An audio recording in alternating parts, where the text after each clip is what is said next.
All righty, everyone.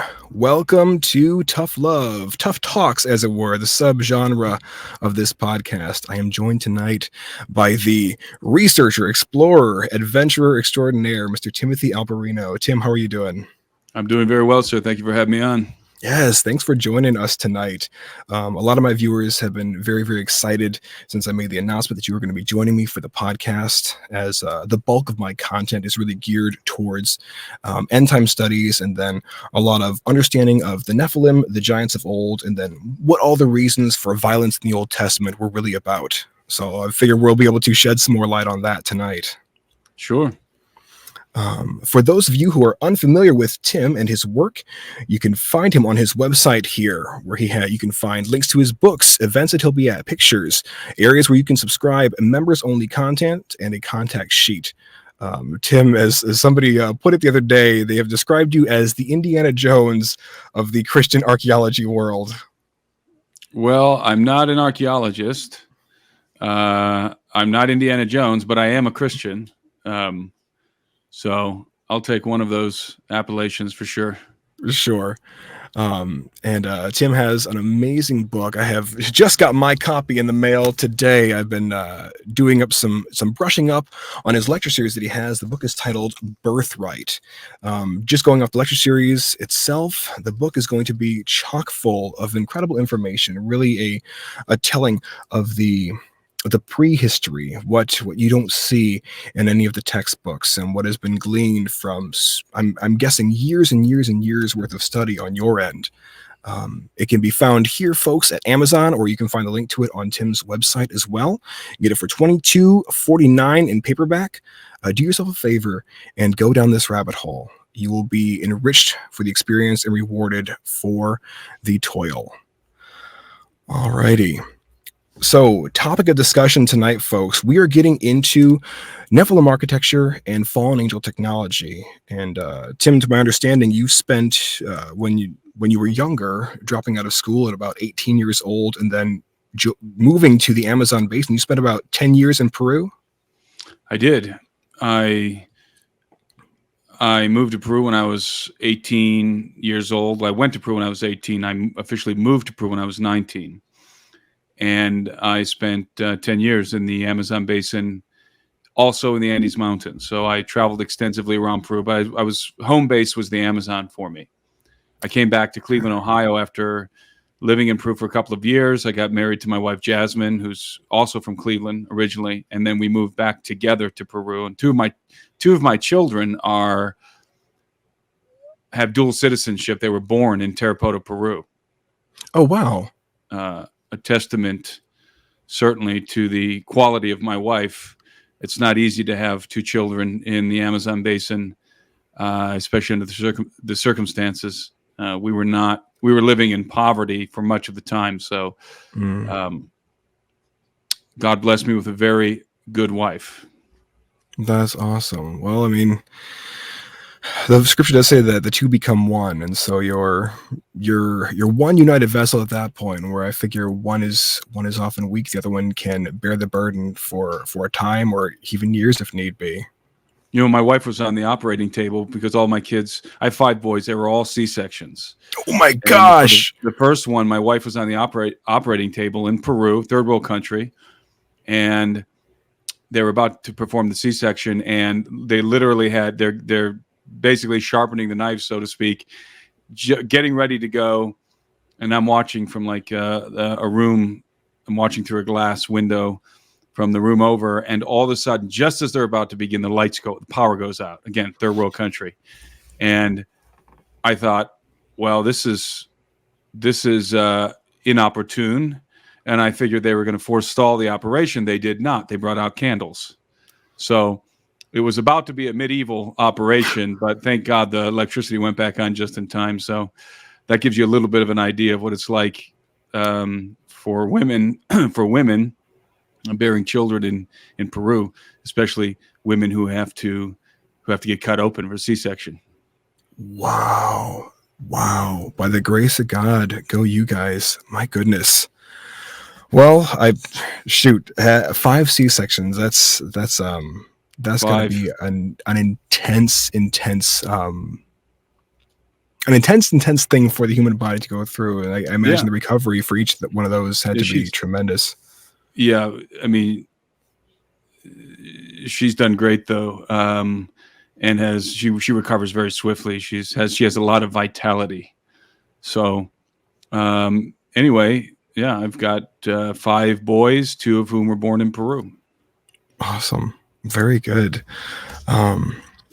Well, let's jump right into tonight. I was on your website and I have been following some of your content for a while. I saw some of the work that you did with the Fall Brothers, specifically how it related to the hollow earth theory and the pillars of the earth and what lies beneath, the idea of as above, so below. And I went down the rabbit hole on a lot of your content and very quickly came upon where you were talking about some of your expeditions out in Peru. Specifically, I noticed on your website you went with Anselm Pi Rambla, and Anselm Pi Rambla, that's correct, yeah. You guys did an expedition up in the Andes Mountains. Yeah, Anselm, this is very interesting line of conversation here. Anselm Pi Rambla is a good friend of mine. He's a Spanish explorer. He's one of the I call him the most interesting man in the world. He is certainly one of the most interesting men in the world. He has conducted extensive research in Peru. He's one of the only guys ever to be given permission to excavate around the megalithic walls of Sacsayhuaman. Wow. One of the only guys who wasn't a member of the archaeological community in Peru. Anselm's not an archaeologist. He has archaeologists on his team. Boa Cruz is the name of his exploration company. And he actually, not only did he get permission to excavate around the walls of Sacsayhuaman, and he discovered some very important things which we can talk about, but he received unprecedented access to the Coricancha. And for those who are familiar with Peru, with Cusco, they'll know that the Coricancha was the capital of the Incan Empire. It was the epicenter of the Incan Empire. It was their most important temple. It means the place of gold, Coricancha. And of course, inside of the Coricancha, you have the Temple of the Sun, the Temple of the Moon, various temples, various mini temples within the grand complex, and a very, very important Incan temple. Again, the most important, actually. And no one really has been given access to excavate inside of the Coricancha. But it's a very long story, and I don't know how deep you want to go down this rabbit hole, but Anselm, to try and truncate the story as much as I can, this was back in the 80s, back in the early 80s. Anselm was conducting his excavations at Sacsayhuaman when he heard of a legend. He was told about a legend of a tunnel, a man-made tunnel that runs 1 mile under the ground from the Coricancha to the galleries, the legendary galleries beneath Sacsayhuaman. Now, those galleries would be what exactly? Caves. Okay. Basically natural and artificial chambers beneath the Sacsayhuaman megalithic complex. And according to legend, there is a 1 mile long tunnel that connects the galleries beneath Sacsayhuaman with the Coricancha. And as the legend goes, when Francisco Pizarro was making his way to Cusco from Cajamarca, that in and of itself is a very fascinating story, the conquest of Peru. Pizarro, he killed Atahualpa, who was the Sapa Inca, the Incan king, and he was making his way to Cusco to conquer the capital of the Incan Empire. And they knew, the Inca knew that he was coming for their treasure, for their gold. They knew at this time that the Spaniards were there for gold and silver. Mm-hmm. And the Coricancha was a vast hoard of gold and silver. Again, it's called the place of gold. The walls of the Coricancha were lined with large plates of gold. They were covered in plates of solid gold. The Coricancha had a life-size garden in which, the Coricancha had a garden in which there were life-size depictions of humans and animals and plants that were made of pure gold and silver. Famously, there was rows of corn that were made of silver. The stalks were silver. The stalk was silver, and then the corn was gold, solid gold. And again, life-size statues of deer, for example, cast in solid gold or silver. So it was, as I said, a vast hoard of treasure. And Pizarro knew that he would find great wealth, that he would find large amounts of gold and silver in Cusco, the capital. And so as he's marching towards Cusco, the Inca, the priests and the royal family decide to take the most important artifacts, many of them these gold and silver artifacts. There was also a large solar disk made of solid gold inside of the Coricancha, which represented Inti, the sun god, and various depictions of other gods, Viracocha, for example, cast in gold and silver and precious stones. They took the most important of these artifacts, and with an army of natives, they transported the gold and silver in their priestly artifacts down into what's called the Chinkana, which is this tunnel that I mentioned, which runs from the Coricancha to the galleries beneath Sacsayhuaman. It runs exactly for 1 mile. And again, according to legend, they took all of these treasures down into the Chinkana, and they stored them beneath the megalithic complex of Sacsayhuaman in the galleries. And by the time Pizarro got there, all of the most important Inca artifacts were sequestered away in these hidden galleries. And the entrance to the Chinkana was sealed up. This is the legend, right? If you ask an archaeologist about this in Peru, Peruvian archaeologists, they'll tell you that's just a legend. There's no proof that such a tunnel exists, that the Chinkana is an actual thing. Rather, it's just myth. That's what they'll tell you. That's what you'll hear traditionally in Peru. So Anselm, while he was conducting his excavations at Sacsayhuaman, he heard of the legend of the Chinkana, and so he decided to take a couple of his guys from his team, his excavation team, and he went down to the Coricancha. Now, it's important to understand that the Coricancha, once Cusco was conquered by the Spaniards, they built their own palaces and church and cathedrals on top of the old Incan palaces and temples. And so obviously Coricancha is the most important Incan temple. So they built a church on top. In fact, they built a church where the temple was, and where the house of the virgins of the sun, who were basically the harem of the Inca king, Atahualpa. All of the virgins of the sun, they lived in I guess you could call it a sort of a convent next to the Coricancha. Well, when the Spaniards took over, they built a cathedral called the Cathedral of Santo Domingo on top of the Coricancha, over the ruins of the Coricancha, which they destroyed. And over the ruins of the House of the Virgins of the Sun, they built a convent of nuns. So they just, this is synchronicity. This is the practice of the Catholic Church, where they would come into these cultures, they would conquer these cultures, or in the aftermath of the conquest by the Spaniards, the Catholic Church would then repurpose the temples for cathedrals and so forth. And this is called synchronism. And I think I said synchronicity. It's called synchronism. And basically synchronize Catholicism with the religion of the Inca. This was a common practice by the Catholic Church all over the Americas, in fact. So the Spaniards never found out about the about the Chinkana. This secret was kept and never disclosed by the Inca, who were ultimately exterminated, because the Inca did not represent all of the natives. Rather, the Inca were only the royal bloodline.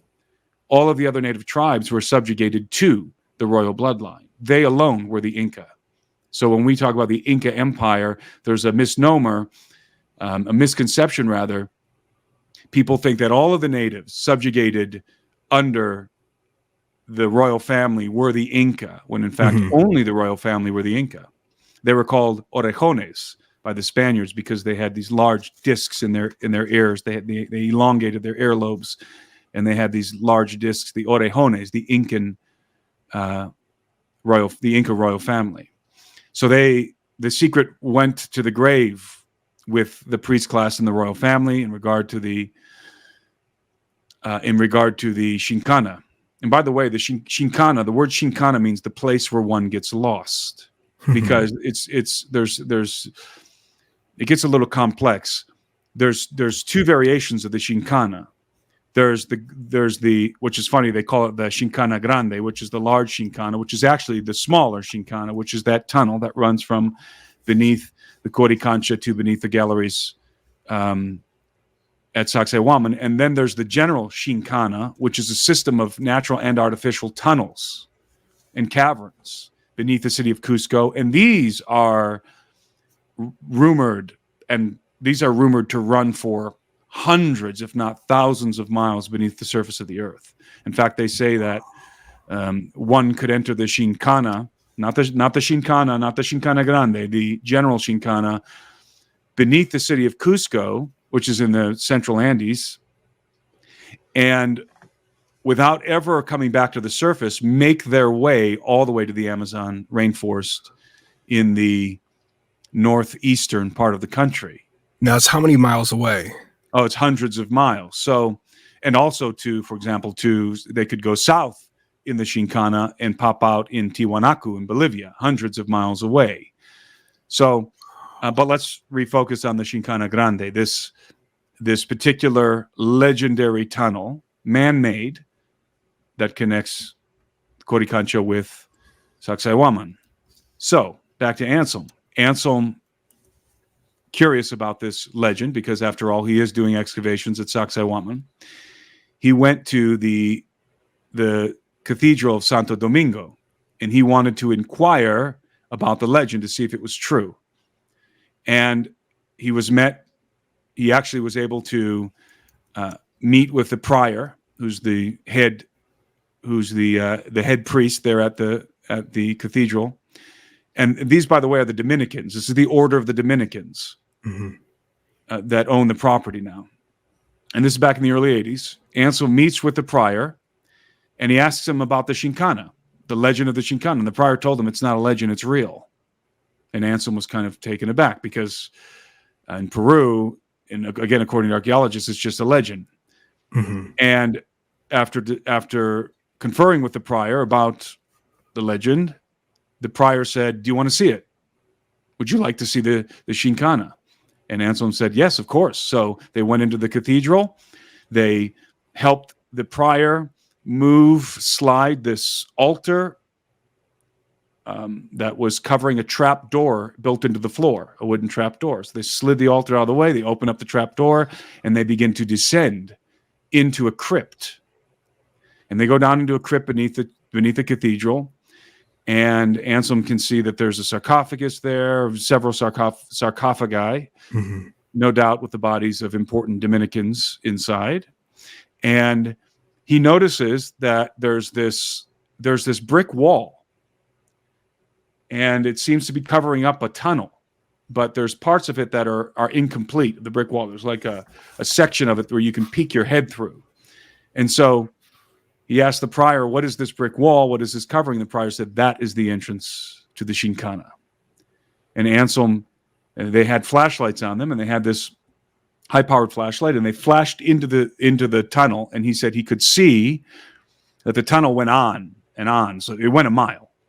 and he noticed that the walls of the tunnel were lined with megalithic blocks in the same fashion as the walls of Coricancha above. So they're under the Coricancha, under the cathedral, which is built on top of the Coricancha, and they're looking at a megalithic tunnel, a man-made tunnel that's paved with the andesite, the same andesite blocks as the Inca temple. Sure. And these things are like, some of them weighing 60, 80, 100 tons. Well, that's correct? Sacsayhuaman. That's where the tunnel goes, beneath Sacsayhuaman. They are beneath the Coricancha, which there's smaller stones, no less exquisite in regard to the masonry, but there's smaller stones in the Coricancha, and they're made of andesite, and they're very finely worked and fit together. And so anyway, Anselm says to the prior, "This is great. I've got a team excavating at Sacsayhuaman. We can halt our progress there. I can bring the team here. We can take this wall down, this brick wall, and we can explore the Coricancha." And he's obviously very excited. "Let's go in. I've got all the equipment. We can do this." And Anselm told me that in that moment, the prior's countenance changed, completely changed. And suddenly he became very hostile. And he said, no, you will not do that. Yeah, you are absolutely not. Get out of here. I should not have showed this to you. Get out of my church. And he kicked Anselm and his team out. All of a sudden, his countenance changed when Anselm suggested that they should go and get the team and take down the bricks and go into the into the Chinkana. This would have been one of the greatest archaeological discoveries of all time. Because remember, according to the legend, all of the most important Incan artifacts are concealed beneath the walls of Sacsayhuaman, in the hidden galleries beneath the walls of Sacsayhuaman. So who knows what else is under there. So Anselm obviously was unable to further explore the Chinkana, but he now knew it was real. The legend was true. Now Anselm continued his excavations, finished his excavations, completed his excavations at Sacsayhuaman. They discovered, by the way, without going into too much detail here, they discovered, by the way, as they were excavating down to the lower levels of Sacsayhuaman. Sacsayhuaman, what you see today, that's only part of the complex. Most of those walls are gone. The upper levels, for sure, were taken down by were disassembled by the Spaniards, who used them to build their cathedrals and palaces. Now, is that why we see some? Because you mentioned a rebuilding effort taking place. Is that why we see different rocks up here as opposed to these very tightly cut and fit ones down here? That looks like Machu Picchu. Is that Machu Picchu? I think that's Machu Picchu there. All right. Well, I ran a search for Sacsayhuaman. This is what it yielded. But it is true that at Sacsayhuaman, you have the same phenomenon. You have areas of the wall that are in disrepair, and the Inca repaired the walls, but with much inferior skill. Sure. So it's very crude and rudimentary repairs of the walls. It's not the same techniques as the original construction, those huge polygonal megalithic blocks. Mm-hmm. So Anselm, while he's digging in the lower levels, he discovered pre-Incan artifacts. So he discovers pre-Inca artifacts down near the foundation of Sacsayhuaman, and he understands immediately that this is conclusive evidence that the Inca did not build those walls, that Sacsayhuaman was there when before the Inca established Cusco as the capital city of their empire.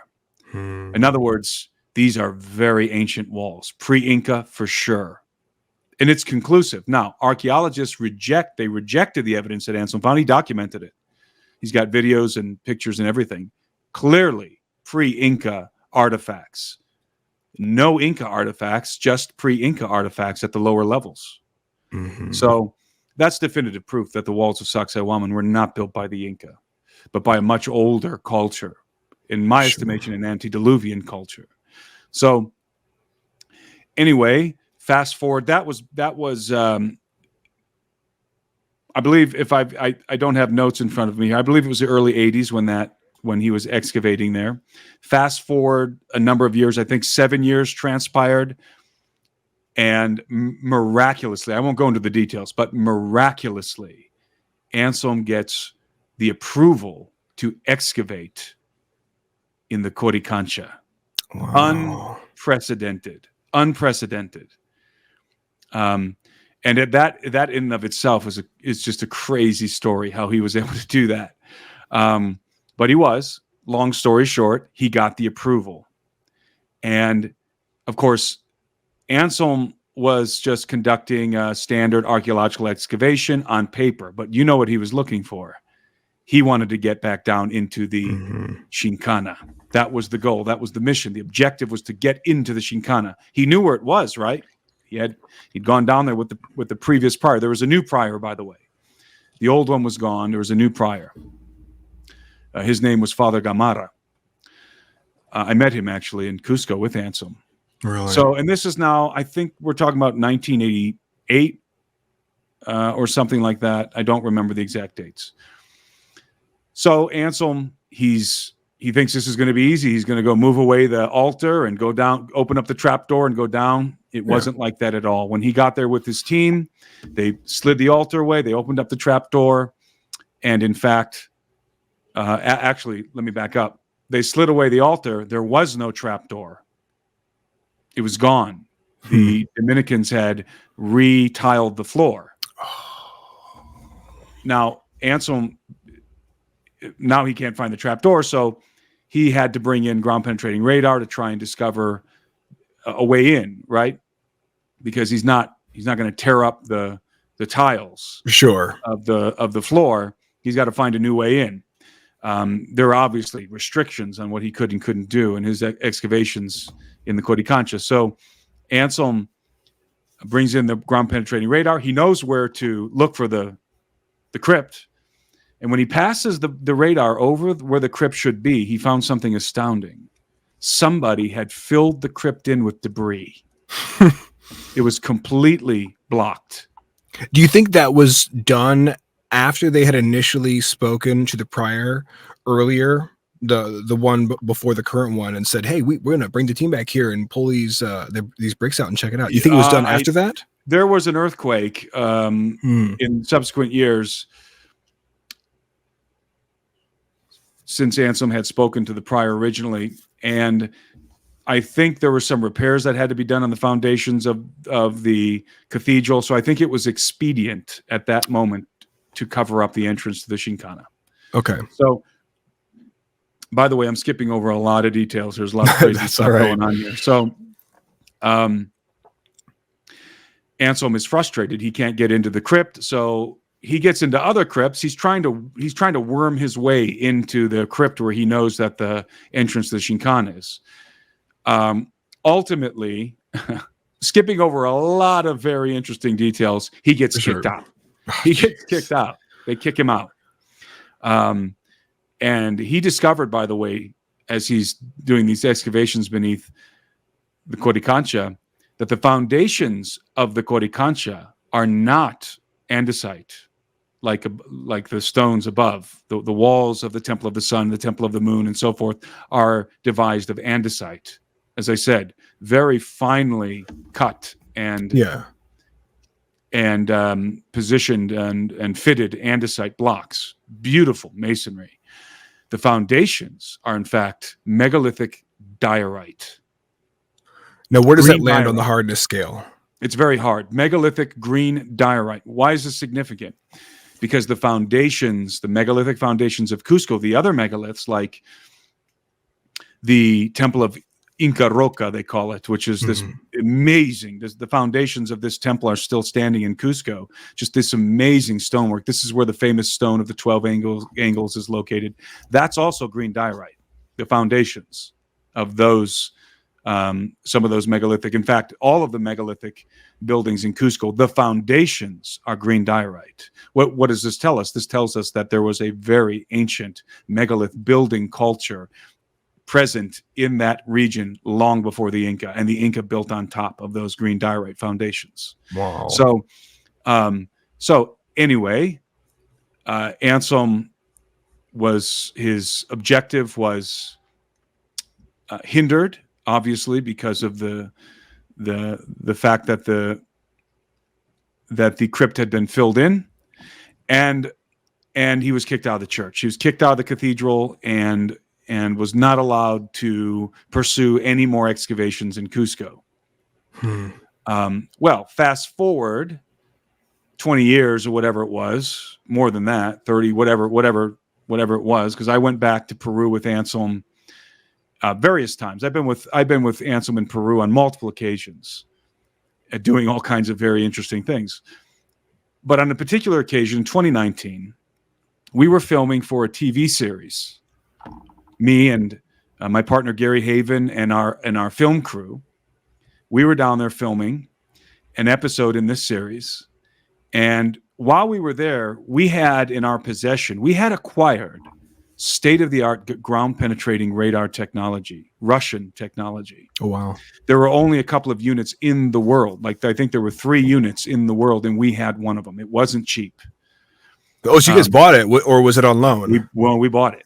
Oh, and this technology is quite remarkable. We have the ability to see 300 feet beneath the surface of the earth, 100 meters. We can see we have 2 different antennas. We have a deep penetrating antenna and we have a shallow penetrating antenna. Our deep penetrating antenna goes down 300 feet beneath the surface of the earth in optimal conditions.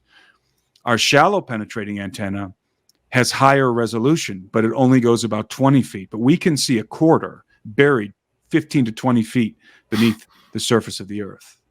And it's a drone platform. It operates off of a drone. What's the visual like on that? Is it we can render it in 3D? Wow. So now, is that with color? Very or is powerful technology. It's very powerful technology, and we used it to great effect in Peru. Now, while we were in Cusco filming, actually we were filming Sacsayhuaman and some of the other megalithic sites in the city. We decided, knowing full well of Anselm's story, we decided to take our unit, our satellite, our antenna, and conceal it in a duffel bag, because you have to get permission to fly. We're never going to get permission to fly this thing around the Coricancha, right? Sure. So we concealed it in a duffel bag, and we carried it around the perimeter of the Coricancha, which is again today the Cathedral of Santo Domingo. And guess what we discovered? Did you find the tunnels? We found the Chinkana. Oh my gosh. Wow. Now, I've never said this. I don't think I've ever said this, or if I have, I've only said it on a couple of occasions publicly, but we found the Chinkana. Wow. It's there. And it's exactly where Anselm said it was. It's there. It's not a legend. It's a true legend. It's a fact. The Chinkana exists. Anselm saw it with his own eyes, and then I went back and verified it with our ground-penetrating radar antenna. You guys must have freaked out. I mean, what was that like? Well, we can't do anything about it, but we know it's there. So this is just gives you a little background into who Anselm Pi Rambla is and some of my adventures with Anselm. And I've had many more adventures with Anselm in Peru. Again, he's one of the most interesting men in the world, I would say. And we've been all over Peru together. We've been in Paracas. We've been in the Cusco region, and other places besides. Very, very fascinating man, a great friend of mine. And his work what he discovered is monumental in regard to the Chinkana, but he was never able to take a picture or anything like that of the Chinkana. But what he discovered in regard to the foundations, the megalithic foundations of the Coricancha, and the pre-Inca artifacts at the foundations of Sacsayhuaman, is history altering in regard to the conquest of Peru and the history of the Inca Empire. No, rather in regard to the history of the of the Inca Empire and the pre-Inca civilizations that built the megaliths. Wow. And that is, folks, that is the bedrock laid for this entire conversation for you guys. Because Tim touches on this inside of his book Birthright, which again I haven't gotten to read all the way through yet. I've taken a heavy dose of the lectures he's done on there, but we're getting into the realm of the prehistory. We're getting into the realm of the sons of God. We're getting into the realm of the Watchers. We're getting into the realm of those who were in existence long before man, with their own technology, with their own lives, as it were, and then things leading up to the fall and what they did on this earth that led up to the flood eventually. If I may, I would like to actually, before we pass on here from the subject of Anselm and my adventures with Anselm Pi Rambla. Sure. Find a picture of him. We, as I said, we were filming in Peru for this TV series, and during the duration of this, which I was filming for 3 months in Peru, it was a huge team, 20 guys. We had a 20-man team. That story is crazy. There's Anselm. That story is crazy, what happened when we were down there filming. By the way, I tell that story in a private briefing on my members platform. The elberinoanalysis.com is my members platform, and I do private briefings once a week. And my first private briefing, I tell some of these stories. I tell that story in particular, how crazy this whole project was and what happened. I'll just give you a hint. Mm-hmm. We were going to shoot a different TV show. It was going to be a treasure hunting TV show in the deserts near Paracas, one of the most arid and inhospitable places on the face of the planet. And it was going to be great until the Peruvian mob got involved. Oh, jeez. So that's a little teaser. I tell that story in full. And also for people who sign up for annual membership, they can go watch. They get a early access advanced screening of 3 episodes in this TV show that I'm talking about that has not aired anywhere else. They can actually go and watch it for free if they sign up for an annual membership over there on the elberinoanalysis.com. But and the reason why I say that is because the story I'm about to tell relates directly to one of those films. One of the most adventurous things that I did with Anselm in Peru, and Anselm and his sons. Anselm has a couple of sons, and they're very adventurous, just like him. And Anselm's in his 60s, and this guy's in his 60s, and he's out there, you know, in the Andes with me, going on these expeditions. So Anselm contacted me one day and said, "Tim, I just got a phone call from a contact of mine in Peru. He says that he knows the location of a hitherto undiscovered lost city." Okay. And Anselm said to me, "Do you want to go after this? Do you want to go explore this?" And I said, "Absolutely. Let's do it." How do you say no? And my partner, Gary Haven, was on board. Let's go for it. So, long story short, I have a lot of long stories short because there's so many ridiculous details involved in all of this. But I ended up in the Andes, in a remote area of the Andes Mountains, on some of the most dangerous roads in the world, with Anselm Pi Rambla and our expedition team, including, by the way, Chase Kletsky, who members of the UFO community will recognize that name, Chase Kletsky, who's a forensic investigator. And Chase is just an amazing, adventurous lady in her own right, and just a top-notch investigator. And so me and Anselm and Chase and our team, we made our way into the Andes Mountains and into this very remote area, and we discovered the ruins of a lost city. And it's a, as I said, a hitherto undiscovered lost city. We made the official discovery, but have not yet published it. It is we filmed it, and it's in one of the episodes that I mentioned that are available on my member site right now. And that was an extraordinary experience and could turn out to be very significant, what we discovered. I could imagine. We discovered the ruins of a very large city, and the locals refer to it as Tauripunku. So it's the lost city of Tauripunku. And for those of you who are familiar with Pumapunku in Tiwanaku, you'll know that the word punku means gate. Tauri happens to be a lepin legume, and that's the name for that particular legume is tauri. So it's called the Tauri Gate, basically. And it was a phenomenal experience. We discovered human remains. We discovered lots and lots of ruins. We brought LiDAR with us. It was just a wild adventure, a wild and dangerous adventure. And all of that is documented in one of those episodes. We also, Gary Haven and I, and along with L.A. Marsuli and Chase Kletsky, we also investigated during this 3-month shoot, we also investigated the elongated skulls of Paracas. Okay. And we did our own. My team, L.A. Marsuli, of course, did a phenomenal. L.A. and Chase, L.A. led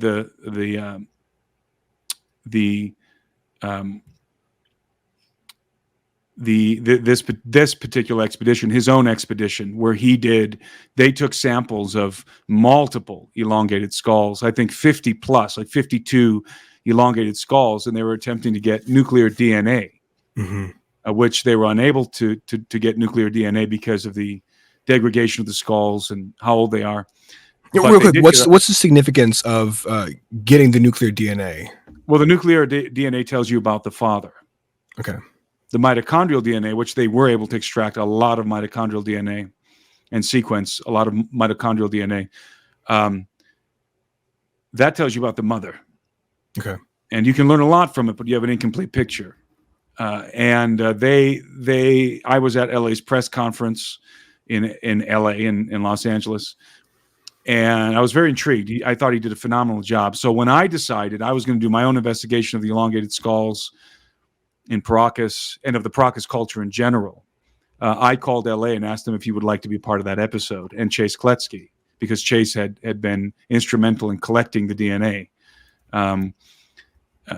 Again, she's a forensic investigator. She's trained in how to collect forensic and process forensic evidence, including DNA. So I called LA and Chase, invited them to come join me on our expedition in Paracas. And they came down and we were able to extract some more DNA, and we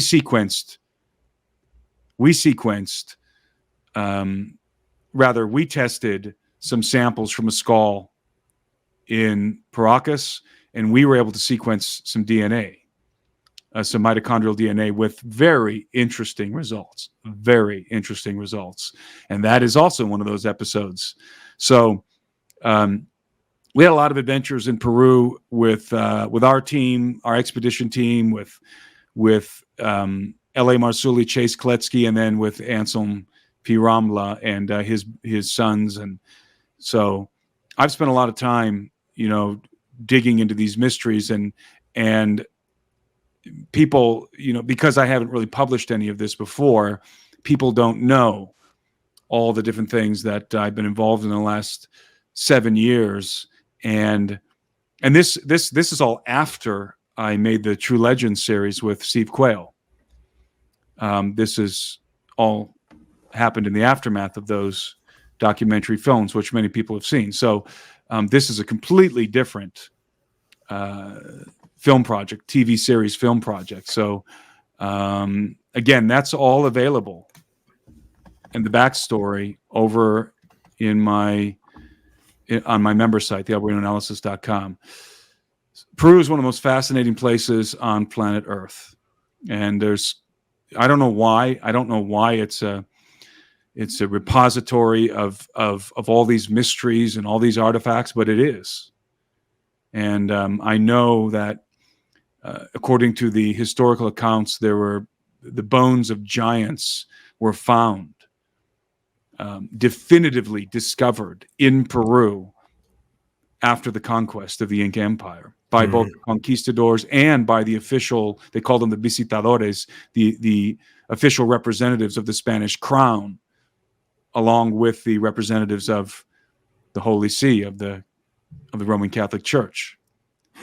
And these things are well documented, but not many people know about it. So Peru is this absolutely mystical repository of strange artifacts. And of course, everyone's familiar now with these alleged alien mummies that have been featured widely on social media because of the work of Jaime Maussan primarily, who brought some of them, unbeknownst to the Peruvian government, was able to smuggle some of them out of Peru into Mexico, and did that press conference in the summer with the officials from the Mexican government. And I don't know if those mummies are real, the ones that Jaime has. I suspect that they are faked. However, I do suspect that there are some real ones in Peru. And in fact, the large one, I don't remember what they call that large one that's sort of in the fetal position, sitting. That one is much larger than those little small mummies that Jaime has. I have a feeling that one might be real. I don't know. I've heard stories in Peru. I've been told in no uncertain terms by archaeologists, Spanish archaeologists who work in Peru, and by other people, a Spanish archaeologist who works in Peru, and by some other people who have intimate knowledge of of that mummy and the circumstances in which it was procured and where it was discovered originally. They have told me, and these people do not subscribe to ancient alien astronaut theory or anything like that. They've told me in secret, in private, that thing's real. So I don't know. I don't know. I've never been able to examine it myself. Certainly there are fakes. And I know you didn't ask me about any of this, but my brain is just switching from one topic to another as I'm. It's all right. You go. So I'm going to take a break here. Sure. For maybe going in directions you weren't planning on going in, but you get me telling stories about Peru, and it's going to be a long night. That's quite all right. Cigars involved. Scars and a good scotch for me. Well, I mean, I like the stream of thought and where it leads, because you have gotten to have all these adventures, and not a single thing is irrelevant. I mean, it's all relevant to that singularity moment. And I don't know if it was for you when you originally went over to Peru back when you were 18, if that suddenly sparked up that pursuit of adventure that you now seem to have really fully embraced, or what. But you've gotten to go on to do some pretty amazing things and make some pretty amazing discoveries. I mean, like you said, that are documented, that you have coming out here pretty shortly. And I guess to sort of shift things here, one of the big questions, of course, that people are going to raise when you start talking about Nephilim architecture, fallen angel technology, when you start talking about the giants of old, you talk about the men of renown. And of course, the question is, okay, well, where's the proof? And we could run down the rabbit hole on, the Smithsonian's been squirreling away giant skeletons for decades and decades and decades. That's where legends go to die, because of course they're going to come back and say, don't know what happened to it. Sorry, inconclusive on the DNA test here. It's just another weird looking tooth that you guys found. But we'll hang on to it. It'll never see the light of day again. So to that end, I've listened to you talk a little bit when you've gotten into the paint about your book Birthright, and when you were talking about that in conjunction with some of these structures that would have been built pre-flood, and even those structures themselves being sort of a testament as to them not being built by human hands, or if they were built by human hands, these are human hands that have some incredible and intense knowledge. One of the things you mentioned specifically was how these megalithic stones were cut and shaped. Could you go into a little bit about that? Sure. I think it's important to note that the phrase that you're using, Nephilim architecture, fallen angel technology, that's a L.A. Marzulliism. It is. That is a phrase that he likes to use. Indeed, he coined that phrase. I understand the implication. I understand what the phrase is meant to convey, although I would probably disagree. Okay. What we're looking at is definitively Nephilim architecture or fallen angel technology, because that limits this technology to malevolent beings. When I think what we're looking at is just technology, and I don't ascribe good or evil attributes to inanimate objects or to technology or to knowledge in general. Sure. So I would say that in regard to who built the megaliths, not just in Peru, but all over the world, there's no way we can know that. The answer is nobody knows. That's the answer. We don't know who built the megaliths.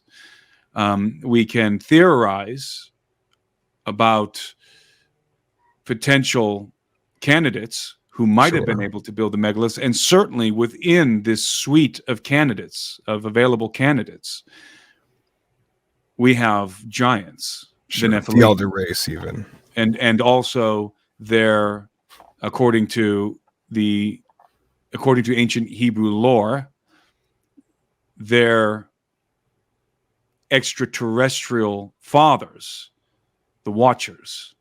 Now, even if the megaliths were constructed by the giants or by the Watchers themselves, that does not mean that what we're looking at is some kind of evil technology or evil architecture. Sure. Neutral. Because these are inanimate objects. These are walls made of stone. These are techniques and represent architectural knowledge. Right. So it's just as plausible that the quote unquote good guys could have devised these walls as the bad guys.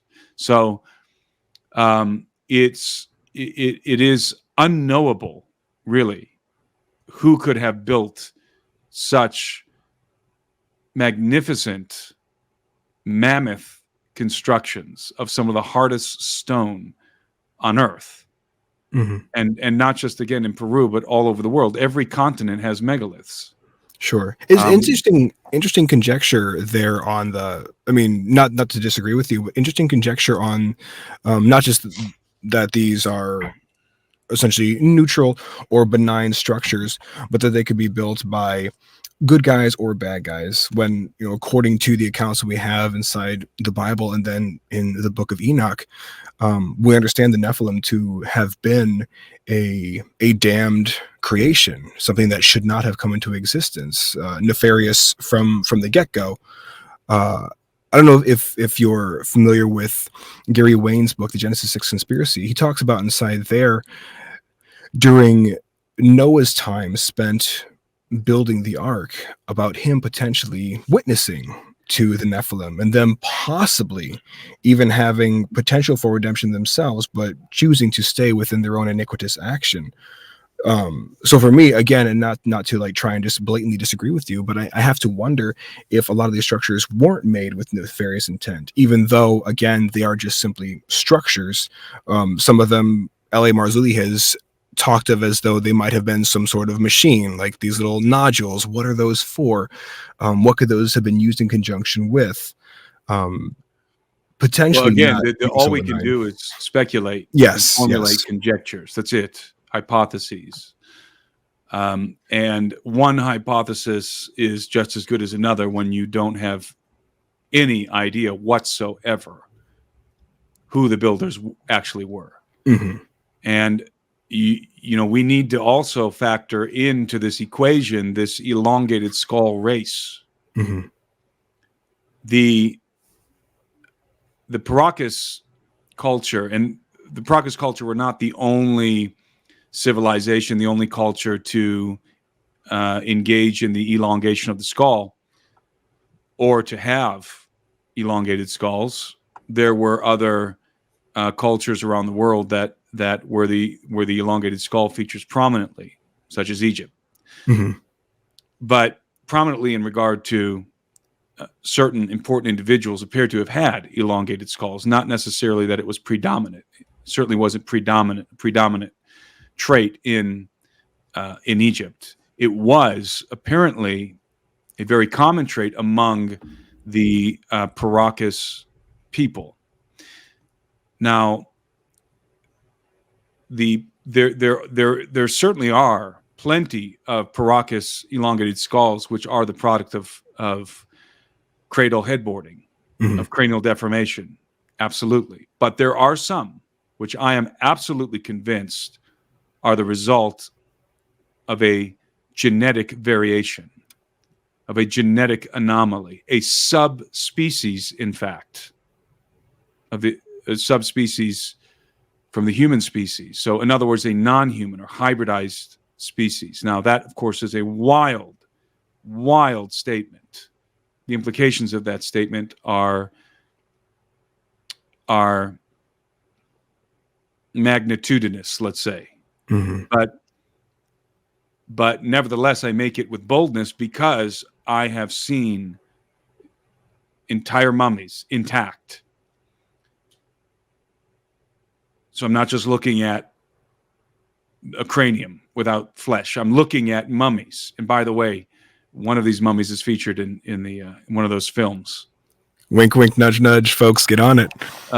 It's one of the most astounding things I've ever seen in my life. It's one of the most bizarre things I've ever seen in my life. This mummy, because it had all of its flesh on it, was extremely well preserved. One of the first mummies actually discovered by the eminent archaeologist Julio Tejo, who was really the first to explore and perhaps even discover the Paracas culture in Peru. And it was apparent to me, looking at this mummy, that this thing is not entirely human. I felt like I was looking at a subspecies of Homo sapien.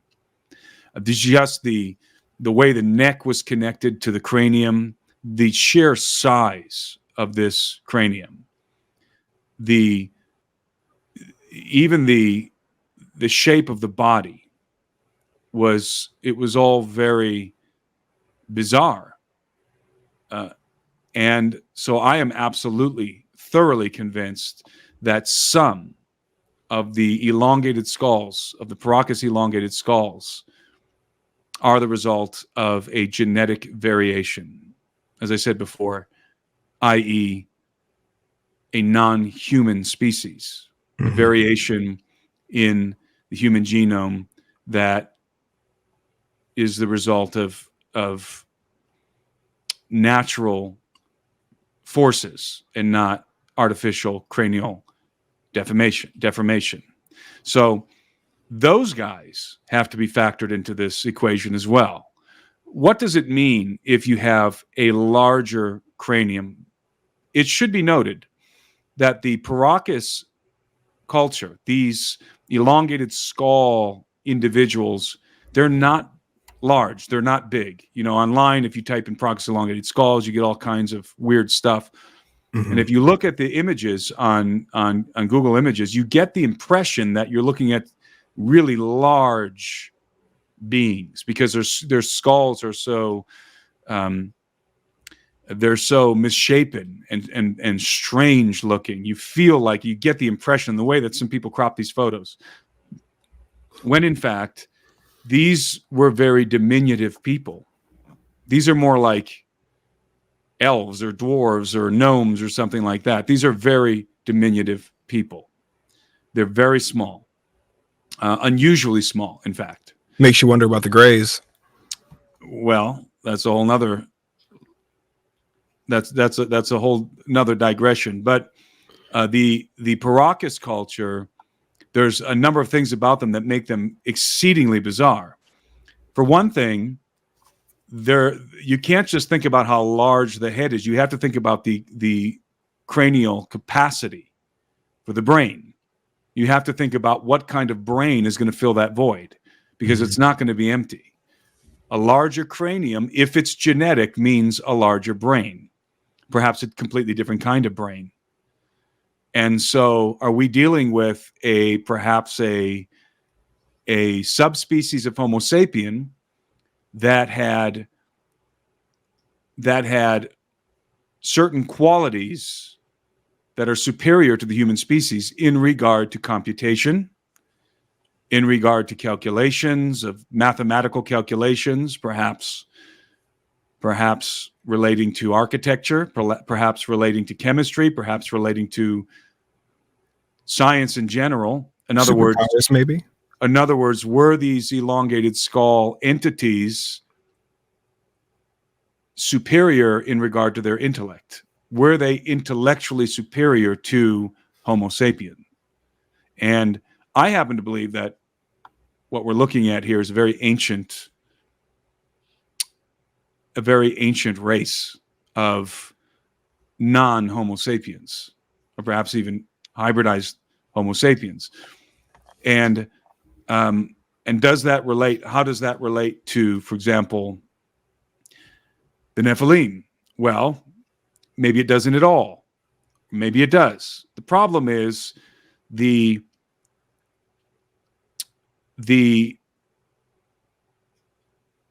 identifying attribute of the Nephilim is the fact that they were gigantic, right? Nephilim is synonymous with giant. Yeah, I suppose that would be the physical aspect that we see described in the Bible, them being as tall as cedars. Well, the Nephilim were giants, so that's apparent. They're always described as giants, both in the Old Testament and rather both pre-flood and post-flood, in an antediluvian and post-diluvian context. They're described as giants. Mm-hmm. So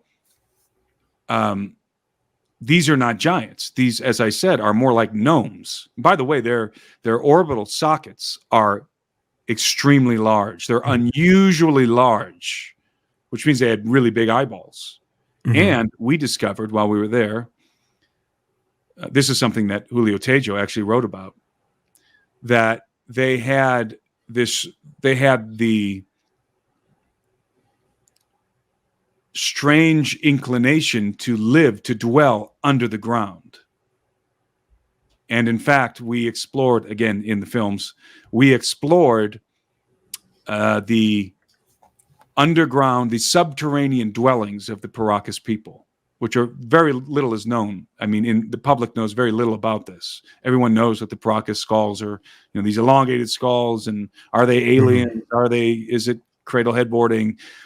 But very few people realize that these guys were dwelling under the ground. They were subterranean species. Mm-hmm. I mean, you might say that. I'm having a thought real quick. They had dwellings above the ground, by the way, for those who are wondering. Yes, they did. They had they built complexes and indeed pyramids, step pyramids out of large adobe blocks. But much of their dwellings were apparently subterranean, and this comes from Julio Tejo, and we were able to go and visit these locations in the Paracas Desert and indeed fly our radar over them. Mm-hmm. So I'm 100% with you on that very real possibility that they were something other than Watchers, a progenitor race, possibly. I have to also wonder because like you said, we see the Nephilim described as giants. Like, we have key passages that describe them as being tall as cedars, people great and tall. I believe it's Deuteronomy actually describes them as being a people with cities fortified unto heaven, people great and tall, sons of the Anakim, whom you know, and of whom you've heard it said, who can stand before the sons of Anak. I have to wonder, though, as you get further removed from the progenitor tribes and you have more mixing with human DNA and there's dilution of bloodlines inside there, just how small those giants go from being to being. Well, I mean, to go from being, let's say, like Og of Bashan, 12 foot tall, let's say, to being 4 foot tall, that's quite a transformation. Well, yeah, and I guess my reason for bringing this up was we see the Bible talking about iniquity of the fathers being visited upon the third and fourth generation. We also know that according to the Jewish culture, that a bastard could not enter into the assembly until the 10th generation, which is where we have the house of Perez, and we finally have David being the son of Jesse. So I wonder, though, because we have we'll take the Philistines, for example. We know, according to the Bible, and I actually did a video on this where it breaks down their entire lineage as far back as I could find it. We know that they were a Nephilim tribe, and yet they have this champion, Goliath, who, depending on which one of the cubits used to measure him, he's somewhere between 9'4" to like 11 foot 6 inches tall. It doesn't describe many of the other Philistines around him as being gargantuan. I would imagine that some of them were. And them becoming smaller in size as the generations go on, I don't think that would take away from them still having some of those innate powers, if you will, or abilities. There were still giants, though, in every case. And in fact, you can find a lot, and this is a different conversation, but you can find a lot of evidence of giants, anecdotal evidence of giants that were alive not that long ago in Sardinia. Mm-hmm. And they're all of gigantic stature, anywhere from 8 to 12 feet tall. Yeah, and this is all predicated upon, we're talking specifically with dilution of bloodlines. Like I would have to imagine that if you have tribes still saying within their own family line, like that DNA, that gigantic nature just being passed on and passed on and passed on. Certainly there's going to be a delusion of those genetic traits, but I don't think it's going to result in 4 foot tall gnomes with elongated skulls and large orbital sockets. That's something different. And now there is this generalization of the term Nephilim, and the term has become quite amorphic,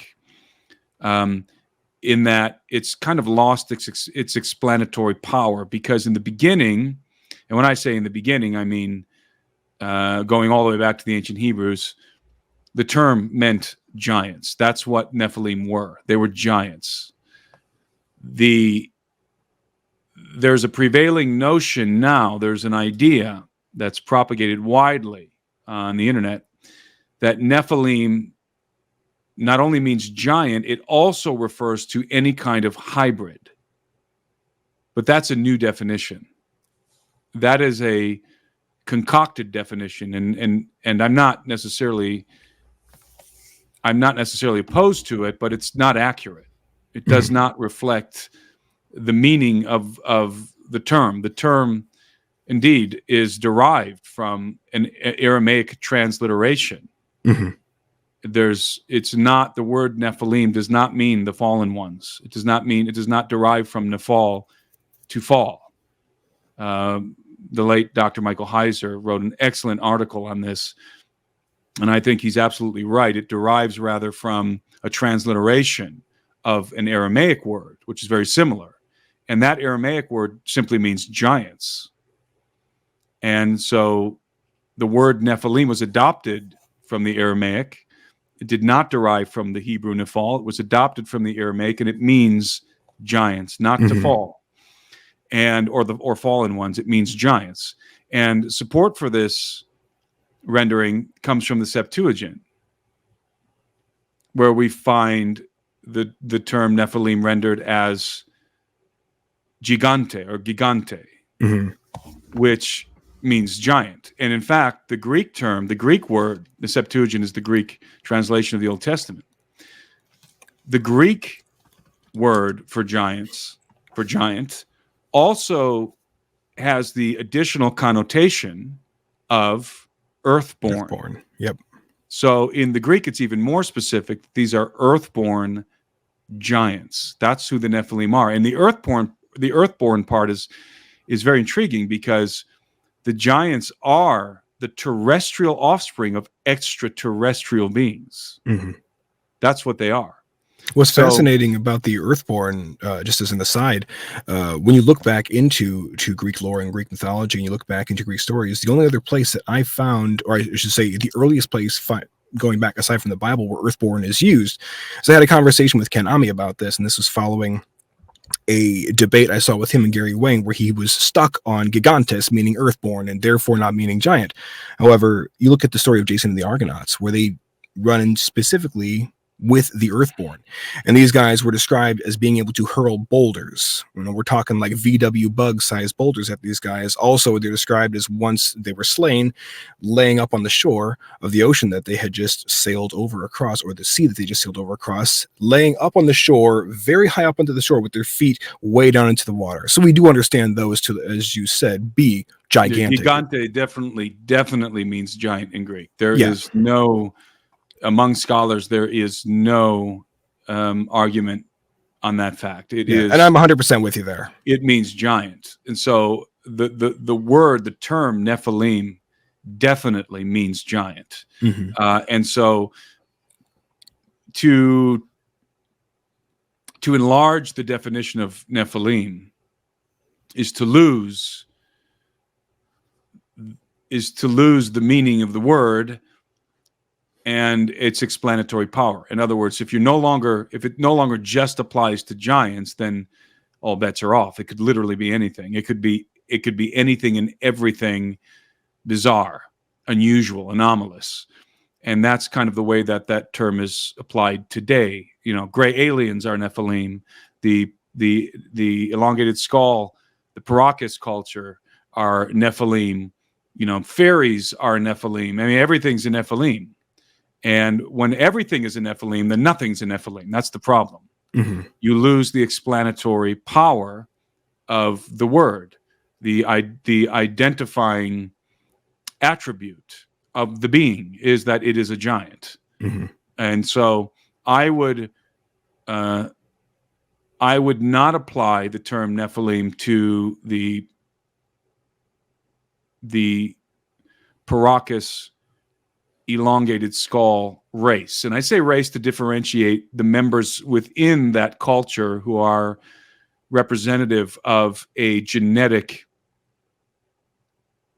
species, rather than whose craniums, whose elongated craniums, are the result of a genetic deviation or alteration or modification, however you want to view it, in contrast to the many skulls, which are clearly the result of cradle headboarding. Because, as I said before, both of these things are present in the skulls. And you can see, Chase Kletsky actually pointed this out to me, when there's cradle headboarding, you can actually see the markings on the skull in many cases. You can see the result of the bandages, the bindings, and the boards. You can see the imprints on the skull in many cases, not in all cases. And many of the skulls do have those imprints.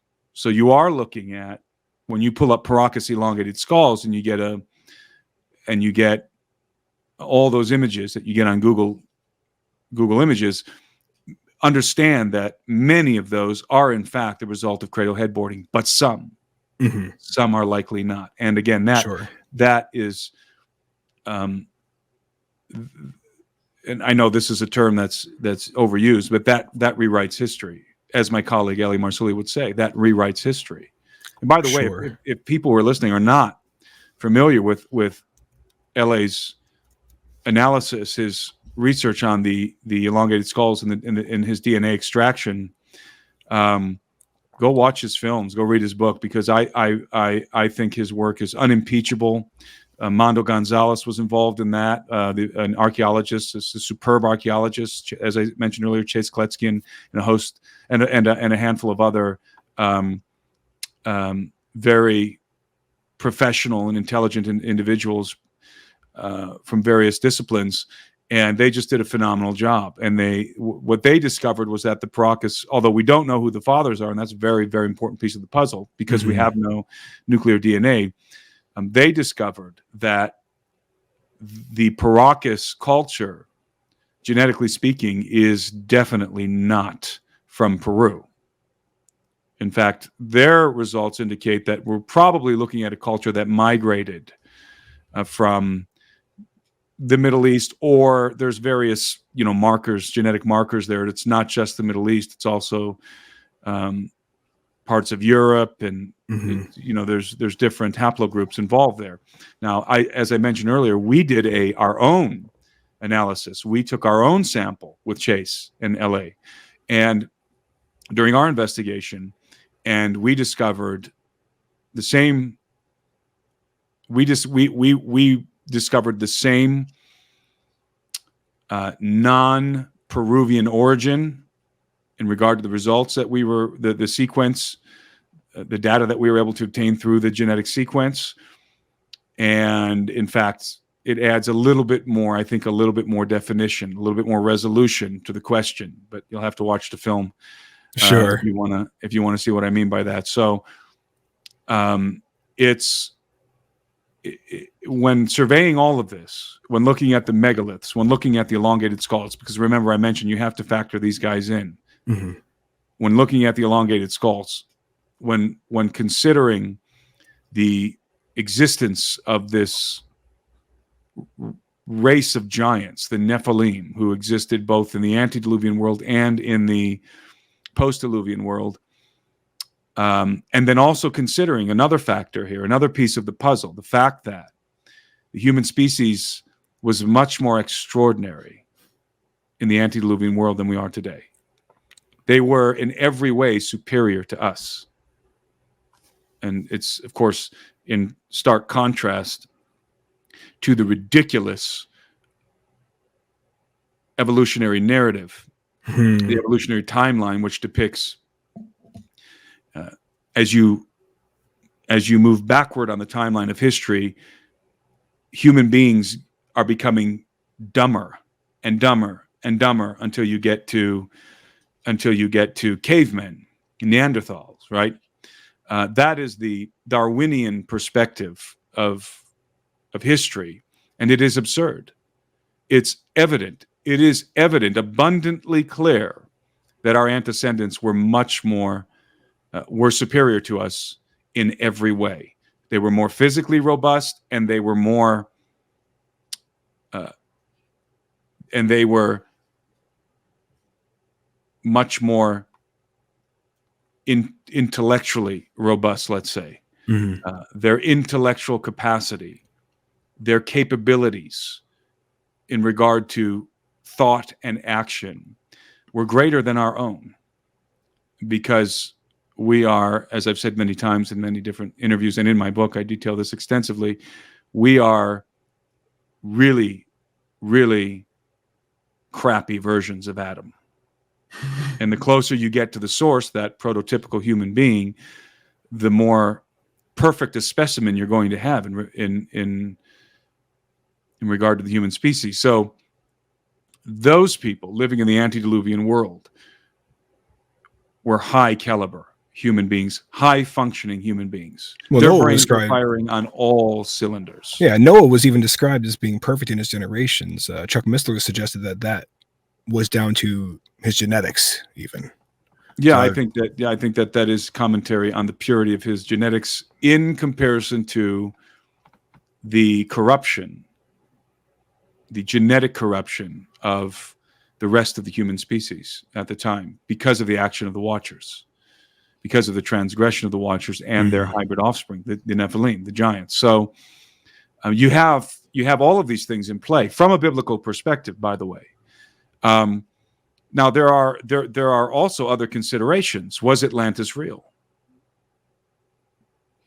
Were there civilizations that were much more advanced than modern archaeology and than modern archaeology concedes? Were there civilizations, in fact, that were in some ways, to some degree, more advanced than we are? Now, not to say that they were running around with cell phones, with smartphones in their pockets. No, they would have taken a different path of technology. Sure, physically and intellectually of a much higher caliber. Yes, and also in regard to their technology, there might have existed, and I believe there did, a civilization that was far superior to the ancient Egyptians and the Sumerians and all of these remarkable ancient cultures that were living in in a post-flood context, there might have been let's call it an antediluvian mother civilization that is the origin of those civilizations, and a civilization that was benefiting from the high functioning intellect of the human species, human beings, by the way, who according to the biblical narrative were living hundreds and hundreds of years. You know, imagine being a master stonemason, studying under a renowned master stonemason and living 500 plus years. How good of a stonemason would you have been by the time you were 500 years old? Sure. Right? And sharing knowledge with the other stonemasons who were also living incredibly long and with higher functioning brains than we have today. So that's why I'm circling back all the way to this notion that what we're looking at is evil technology, the result of evil technology. I don't think technology is evil. Again, I don't assign attributes to inanimate objects. And maybe I misspoke. I wasn't suggesting that the technology was evil. Only suggesting that it could have been built by evil hands. Like if it could have been. Yeah, it could have been built by both by the antediluvian human beings from both the lineage of Adam, of Seth, and of Cain. Yeah, and that would all be predicated. Go ahead. It would all be predicated upon if say we could definitively say, okay, these structures were 100% made by the Nephilim, the original progenitor Nephilim. Then I suppose we could go out on that limb and say, yes, they were crafted by evil hands. But again, their use and their function and their existence is neutral in itself. But I feel like what you're saying is like, we don't know if they were 100% made by just them or by additional races that were. There's no way to know if the Nephilim had anything whatsoever to do with the megaliths. Sure. Now, I suspect they did. Same. But there's no way to know that, and I'm not going to pretend that I do. Yeah. But I think we just need to embrace all of the possibilities since we have no evidence. We have fingerprints of an unknown builder. That's what we have. We have the fingerprints of a master builder. Now, who the identity of that builder is? Was it one builder or was it many builders in regard to, was it just this faction or was it this faction plus all these other factions all building with the same kind of technology for different purposes? We cannot know that. We do know that whoever built the megaliths were employing a technique that is today lost to us. Yeah, for sure. They were employing a technique that is in many ways far superior to anything we do today. Why? Because their walls were anti-seismic. They took very hard stone, very large stones, like in the case of Sacsayhuaman, stones that weigh hundreds of tons. And not only did they fit them together so perfectly that you can't fit a butter knife between the joints, in many of the joints, but also they cut them into polygonal shapes, as you can see. It's hard enough to build just a brick wall with rectangles, a good brick wall with rectangles, let alone a megalithic wall devised with massive 100+ ton stones that are cut into these intricate polygonal shapes and fitted together perfectly. That is an engineering feat that rivals anything we can do today, and I would say to some degree surpasses anything we can do today. I'd have to agree there for sure. Well, you look at L.A. Marzulli did a fantastic series of lectures covering Nephilim architecture, as he called it, fallen angel technology, a lot having to do in Peru. Specifically, he talked about the tower structures, and he talked about the shape of them here. And I watched on a video, you and him both talking when you guys were together in Peru on excavation, and talking about these stones, the way that they're sort of almost kind of like puffed out slightly. Like talking yeah, with my they're mother beveled. on this. Yeah, I said, imagine heating up a marshmallow and then squishing it between two graham crackers. You have sort of this ballooning out, and you suggested that potentially being because they were laid not in exactly a molten state, but somewhat almost viscous or hot, as if the edges were heated up when they were cut. Yeah, they have the appearance of having been soft or softened when they were fitted together, but that's just a conjecture. But it's certainly within the realm of possibility based on the mere appearance of the stones. One can observe, as you said, that they have this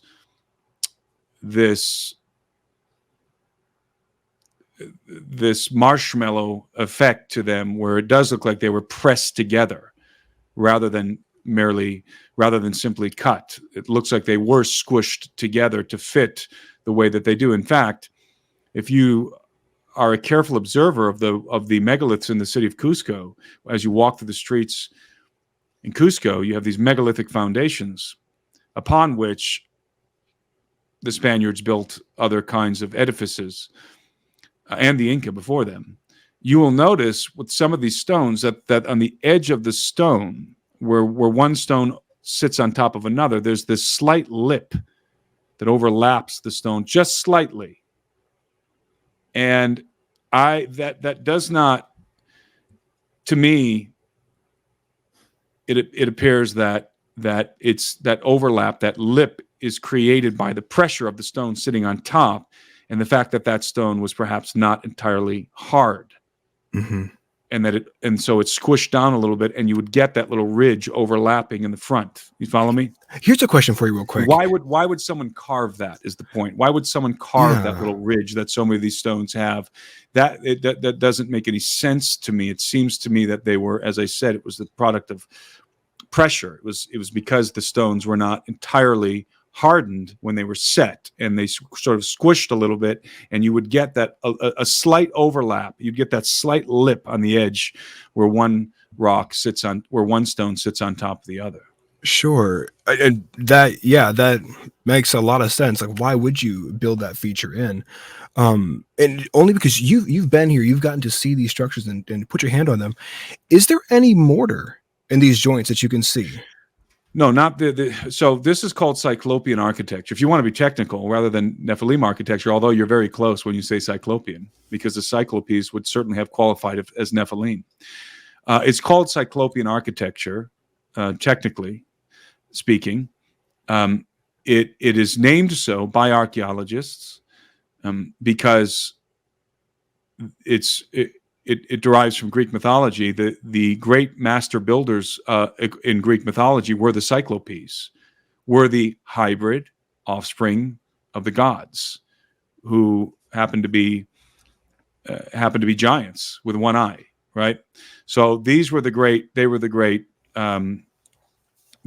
masons and artificers of Greek mythology.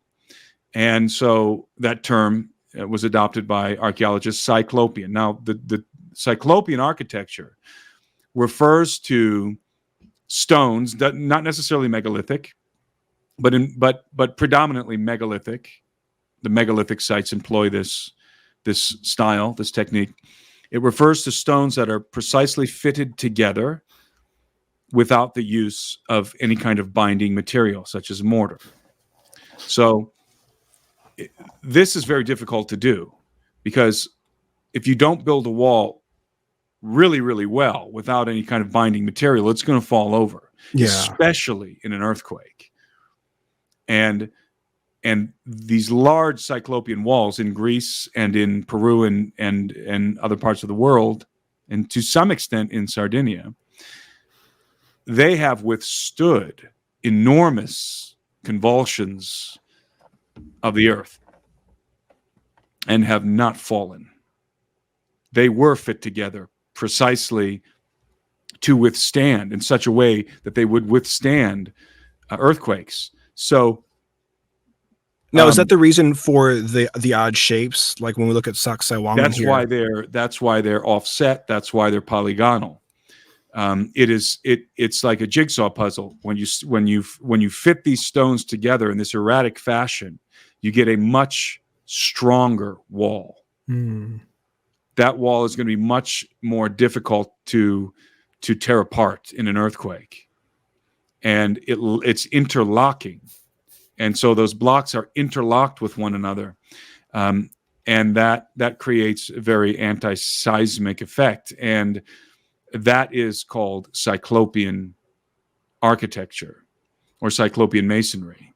And that is the trademark of these antediluvian builders, Cyclopean masonry. It is their trademark.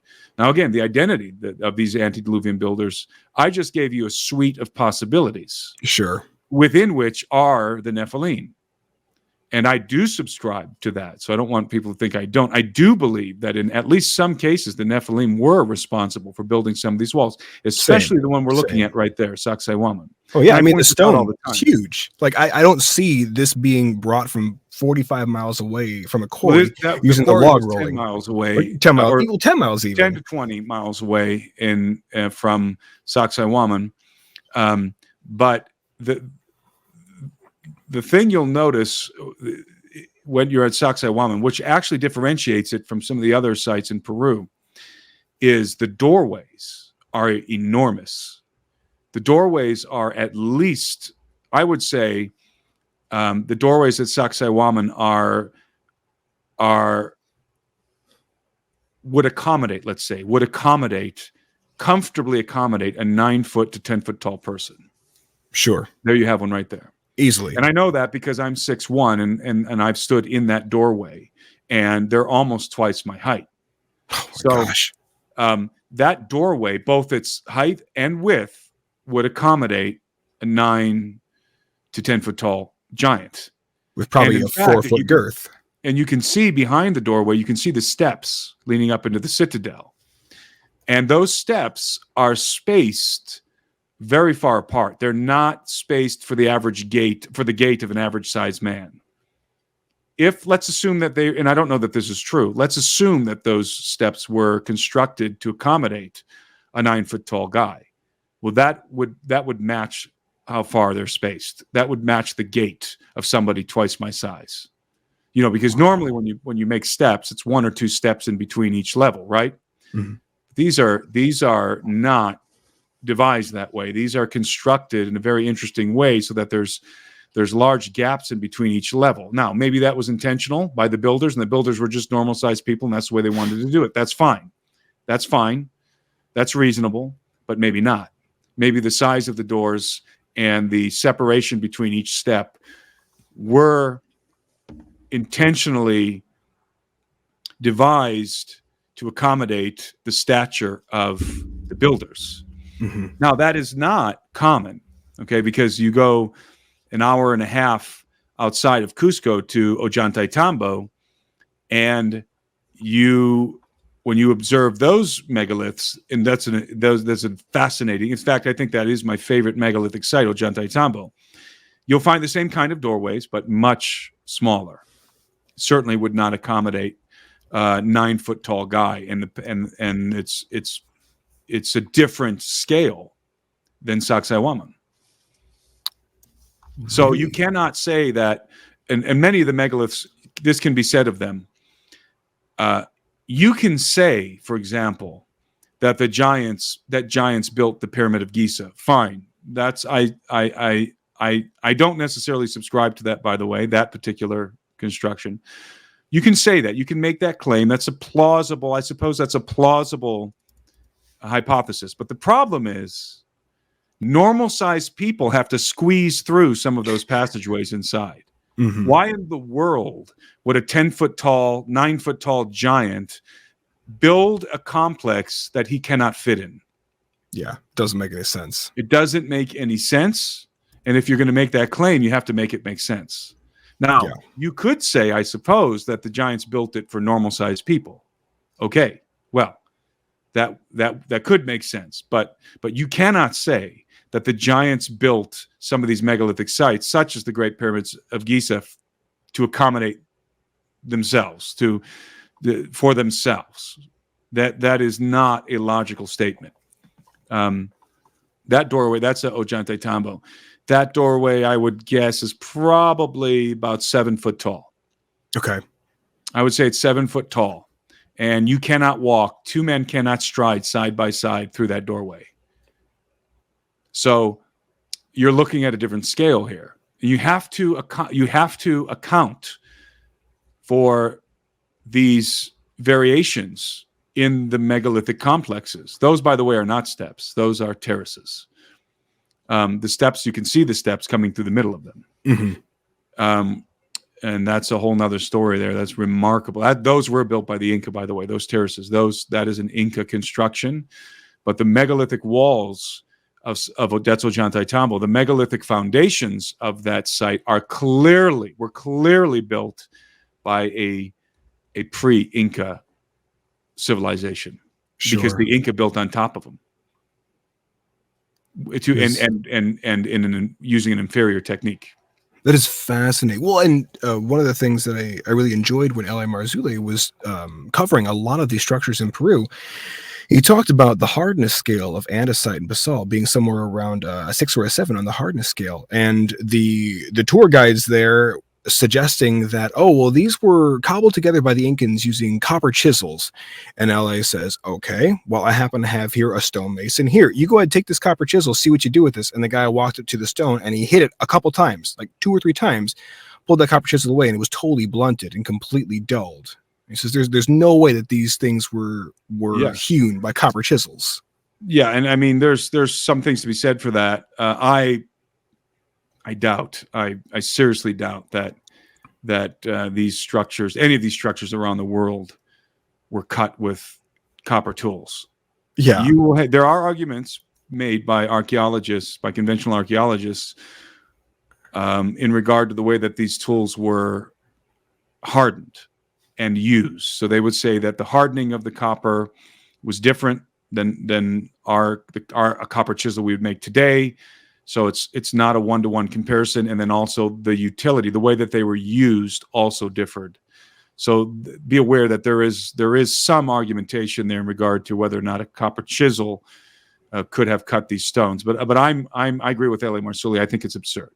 Yeah, I think it's absurd to certainly to state so emphatically, as Egyptologists and as the archaeologists in Peru do, that these walls were made with copper chisels and stone hammers, and that the stones were cut with ropes and sand and all of these rudimentary techniques, all of these unsophisticated techniques, that it just seems like an absurdity, and I think it is. Might we take just a 30-second break? Absolutely. Maybe you can regale your audience with some commentary. For sure. I'll be right back. Definitely.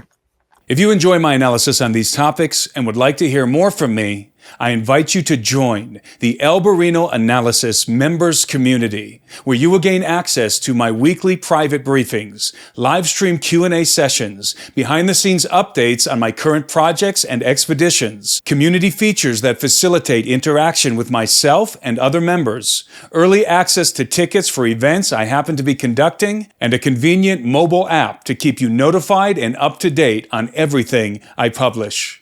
In addition to all this, annual subscribers will be treated to an advanced screening of 3 episodes in a TV series I've been working on for several years.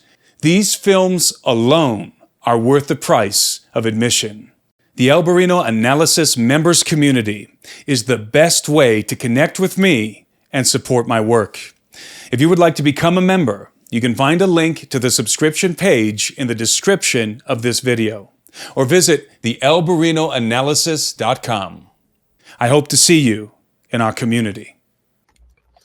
So we got about 20 minutes left here, and you brought up Atlantis, and that's something that I'd love to talk a little bit more about there. Going through your birthright lectures, and I know that you cover way more information inside your birthright book there. You were talking inside there about, and I am 100% with you, that these beings, they had to have had technology that would just fry our minds to even try and conceive what they had access to. and correct me if I'm wrong, but Atlantis, I know at least in my understanding, and I believe it's in your understanding as well, Atlantis would have been a antediluvian place. Yeah, Atlantis was certainly a civilization that existed in the antediluvian world, Okay. according to Plato's account. Okay, and I'd love to have you on again to talk more about your Birthright book specifically, and sort of the trek that we see the Watchers take Sure. in taking over what was rightly given to man. But you talked inside there about the Empire of the Gods, and then that very quickly segued into the Atlantis account, and you had these kings set up on the earth that were Nephilim kings. They were part human and they were part Watcher, or part.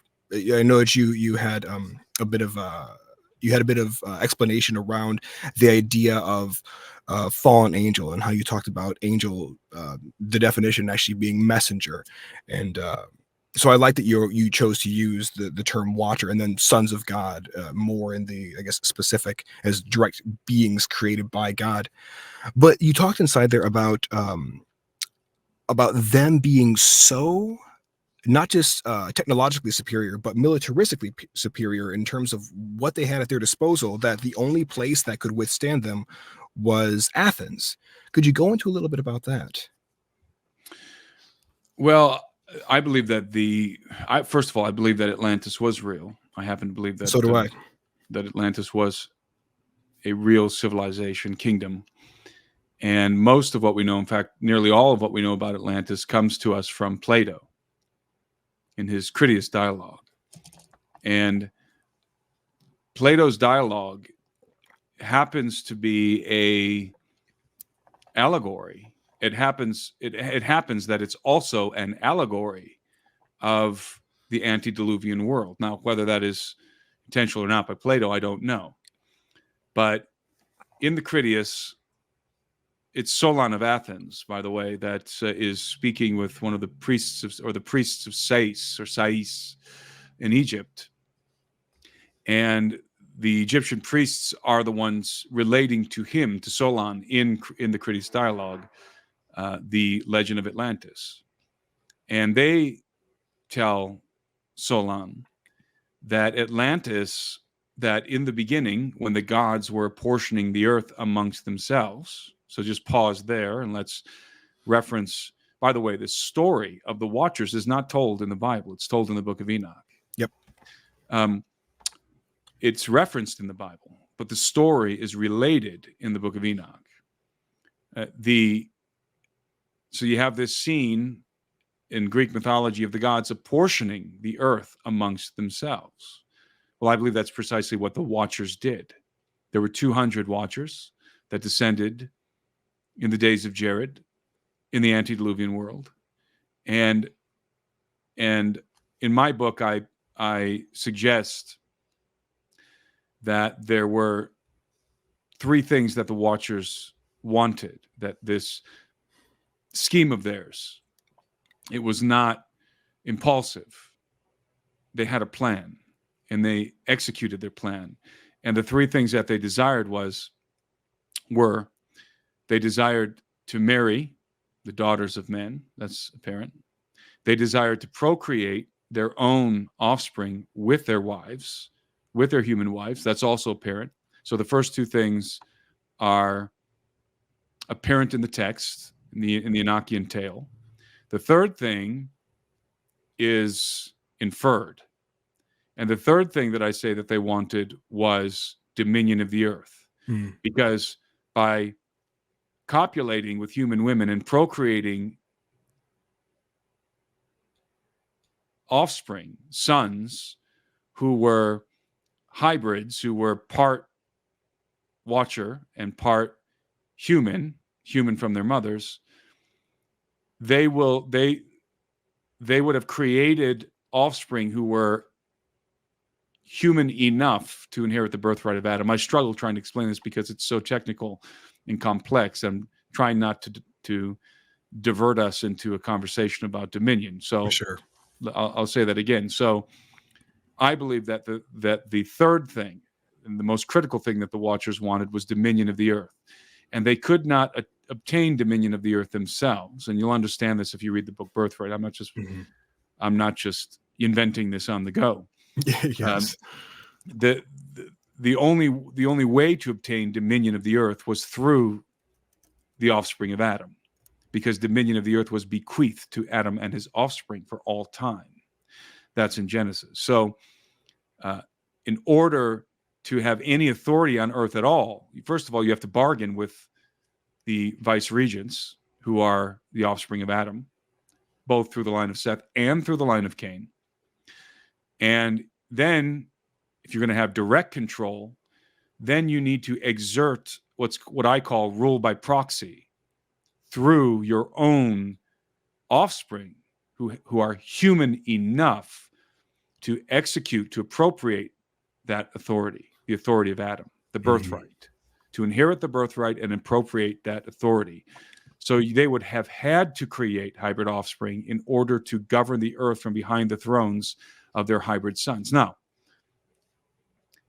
going back to the story of Atlantis. So we find the gods apportioning the earth among themselves, just like I think the Watchers did. And that means they're dividing it up. This is going to be my territory. This is going to be your territory. That's going to be your territory. And they're going to create their own kingdoms within their allotted realms. And so what do they do? Well, we know what they did because Plato tells us what Poseidon did. The god Poseidon, and I'm sure this was, and I know that this was indeed replicated by the other gods. Poseidon, he gets the portion, as his portion, Atlantis, the area of Atlantis. And what does he do? He goes and he marries a human woman, a daughter of a human being, of a man. He takes her, weds her, copulates with her, and she gives birth to 5 sets of twin sons, the chief of these being Atlas. And these sons, who other sources describe as giants, the giant sons, and indeed Atlas is described as a giant within the Greek mythos, these giant sons become the kings, the rulers of Poseidon's kingdom, Atlantis.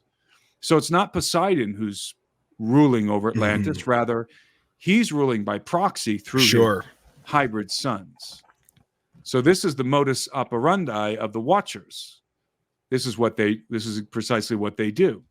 And so you have these 10 twin sons of Poseidon who are ruling over Atlantis. And Atlantis wasn't just a city. It held sway over, according to Manly P. Hall, the celebrated Masonic scholar, Atlantis held sway over 7 islands and 3 continents. And returning to Plato's account in the Critias, the Atlanteans became haughty and they became hostile to their neighbors. And they went on a warpath. And they were easily subduing everyone they encountered until they encountered the Atlanteans, whose patron deity was Athena. And the Atlanteans were the only kingdom, according to Plato, who were able, according more specifically to the priests of Sais, who were able to withstand the Atlanteans. And they were locked. Oh, you mean the Athenians? What did I just say? You said Atlanteans. I think you mean the Athenians. Athenians rather were the only ones who could withstand, who could buttress the conquest of the Atlantean Empire. The advance of the Atlantean Empire. And they were locked in this war when a great cataclysm ensued.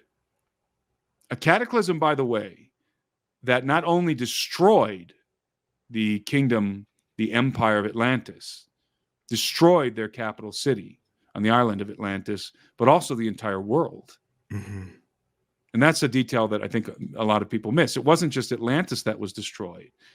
Everything was destroyed. The Egyptians make this clear in the story, in the account, in Plato's account, as they are relating this to Solon. They say that the world has succumbed to many cataclysms, right? You Greeks only record one, and so the world has been destroyed by many cataclysms. So this cataclysm, the cataclysm of Atlantis, which was primarily apparently an aqueous cataclysm, destroyed the Atlantean Empire and destroyed the Athenians as well, the other and all other, one would assume, civilizations that existed in the world at the time. Well, of course, that syncs perfectly with the Enochian tale, the story of the Watchers, because what happens after the Watchers apportion the earth, and which is inferred, I'm inferring that that's what they did. It's not directly in the text. It's there indirectly, and they begin to execute proximal authority through their sons. They rule the world. They rule their kingdoms from behind the thrones of their hybrid sons, who are human enough to inherit the birthright of Adam and execute his authority on earth as kings. And what happens next in the story, in the Enochian tale? The giants who are ruling over kingdoms go to war with one another, just like in the story of Atlantis. They go to war with one another. And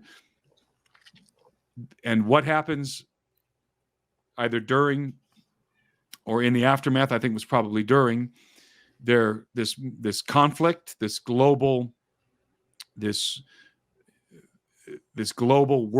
I'm trying to think of it because wouldn't be the first World War. It would be World War Zero, really.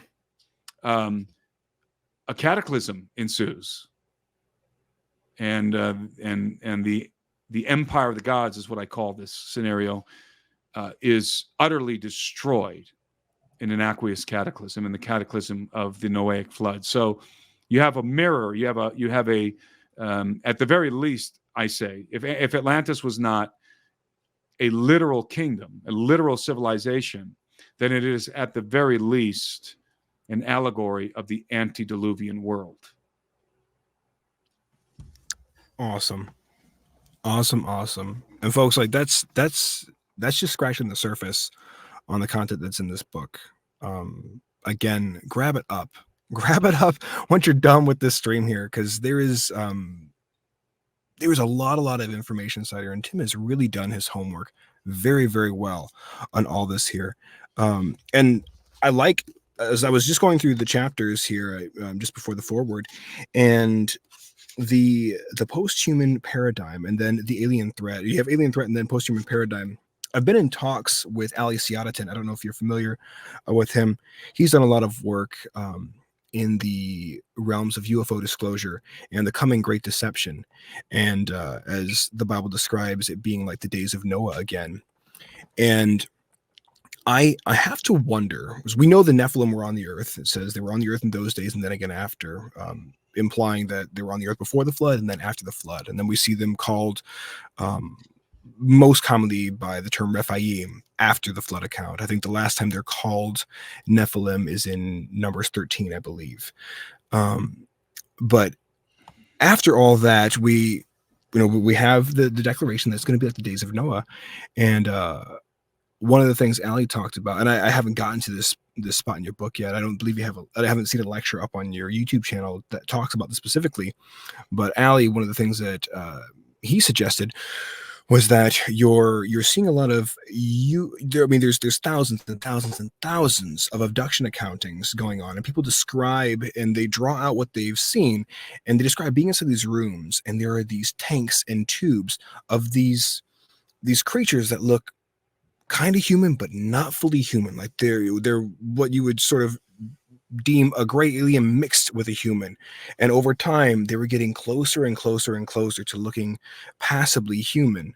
And one of his suggestions is that in this coming great deception, like I'm on board with the idea that you're going to see essentially a contrived alien threat. They're going to come here much like that Marvel film where the gods come from space and say, hey, there's this much greater threat that's coming here, let us help you. That same sort of thing.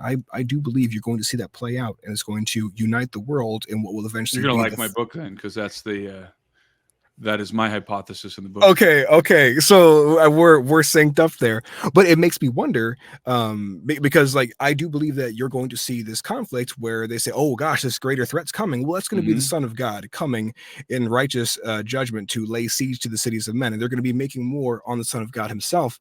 And so a question arises for me, because I don't think that there were just the Nephilim hybrids that existed. We see these smaller dwarfous creatures that you were talking about, the elongated skulls, and we have the account inside Leviticus 18 where God is telling his people, these are all the sexual things that you are not to do whatsoever. Because of these, the land vomited out its former inhabitants. And inside there, one of them was bestiality. It makes me wonder what other sort of hybrids the Watchers created. And well, that's a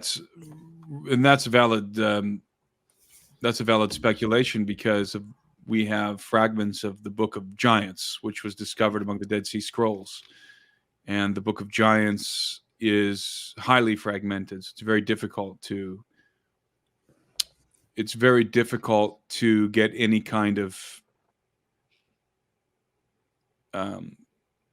to read too much into it. Let's say we should not read too much into it because it's so highly fragmented, is what I'm trying to say. But among the fragments, you do get the sense that there was what the translators call miscegenation happening in the antediluvian world. And miscegenation is the mixing of species, the genetic mixing of species. Mhm. It could be that the Watchers were experimenting with modifying the life forms on Earth, and in fact, I subscribe to that idea. Although it's very speculative, because all we have are these little fragments from the Book of Giants that suggest it. The Book of Enoch doesn't really suggest that on its own. You have this terminology in the Book of Enoch and in the biblical narrative that they sinned against the beasts, the animals, and some people want to make that out to be some sort of a genetic thing, but I think that simply means that they were eating the flesh of these animals, which was there was a prohibition on that in the antediluvian world. So really, it really has to come from the Book of Giants and perhaps other extra biblical texts as well, maybe some Second Temple thinking. This idea that not only did they procreate their own sons, and they certainly did that by copulating with human women, because the first cause of the fall of the Watchers was sexual desire, was lust. Sure. And, I highly doubt that impulse was satisfied in a petri dish. They wanted to have sexual intercourse with these women, and that's precisely what they did. And so they implanted their own seed. They impregnated those women through the sexual act. So that's how the giants came about. But is it possible that they were genetically modifying other life forms? You're talking about unfathomably intelligent extraterrestrial beings who are much older than the human species and are clearly in possession of extraordinary technology. So if we can use CRISPR technology and engage in genetic modification, then certainly they could. So I actually do believe that was happening to some extent, that they were genetically modifying other life forms. It doesn't mean that they were copulating with other life forms, although I will say that the Book of Giants does seem to indicate that. It doesn't directly, because it's fragmented, but it says that the Watchers each chose different animals and for miscegenation is what it says.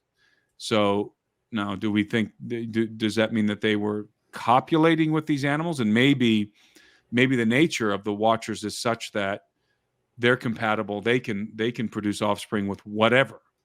I doubt it. I think we're probably looking at genetic modification if that did in fact happen. But I don't know. Who knows?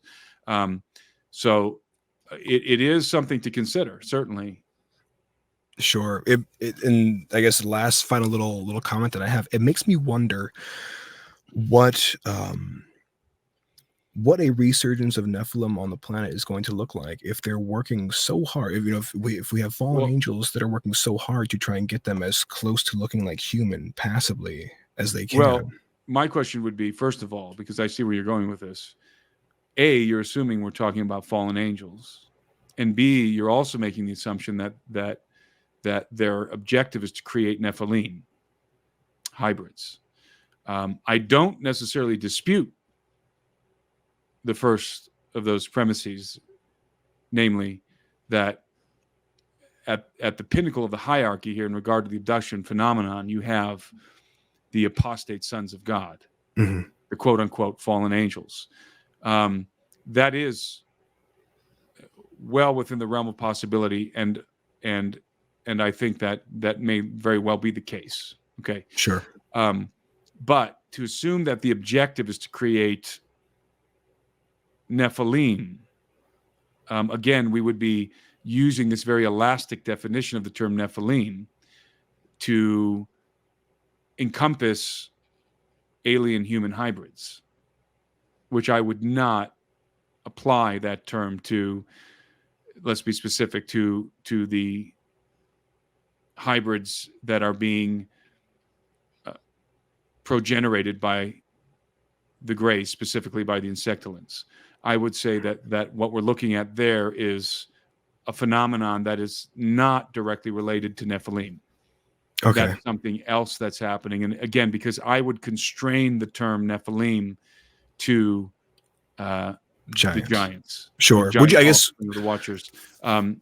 Now, if we modify what you're saying, and we can wonder, are the apostate sons of God involved in the genetic hybridization that's of a good term there. non-human species with the human species for some nefarious purpose?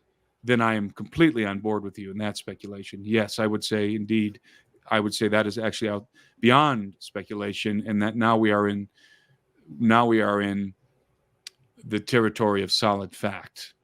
Sure. And I think that's probably puts an even finer point on the way that I'm viewing it too. I think probably, like you said, a hybrid or a hybridization is probably the better term for it. There's no need to apply the term Nephilim, is what I'm trying to say to this scenario. That's fair.